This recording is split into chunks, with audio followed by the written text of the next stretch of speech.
Let's talk about Cyrax. Specifically, let's talk about the way Fire and Blood's inherently biased writing has colored perception of her. There are a lot of negative traits heaped onto poor Cyrax, basically right from when Rhaenyra reaches adulthood, and all the charms of her youth start to wear away as people realize that a woman may actually inherit the crown.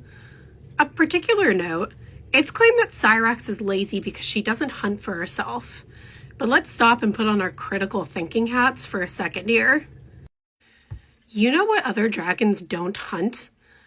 Any dragon that's kept in the dragon pit, because they are literally kept chained up until their riders need them, just as Cyrax was.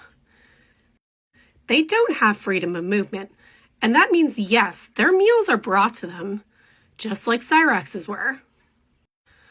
And yeah, we'll face it, Rhaenyra spoils Cyrax, but also which one of us would not do the same? She's made Cyrax a custom house out of the stables, and honestly, I think that's so real of her. She doted on her dragon and obviously loved her, so framing this as a negative is a curious thing, and it kind of reveals the writer's true thoughts. That dragons that aren't used simply as beasts of war are somehow lesser or useless. Even though in this period between Aegon's conquest and right before the dance, there were long stretches of time where dragons were very rarely used for battles.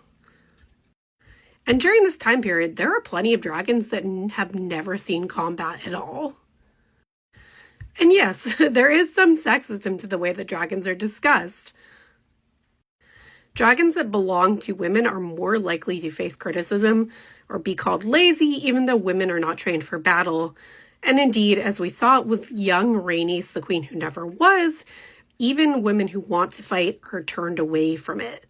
They're denied the opportunity again and again. So yes, Cyrax was spoiled, but that's what dragons should be, because they're more than mere tools of war. They are extensions of their rider and bonded closely to them.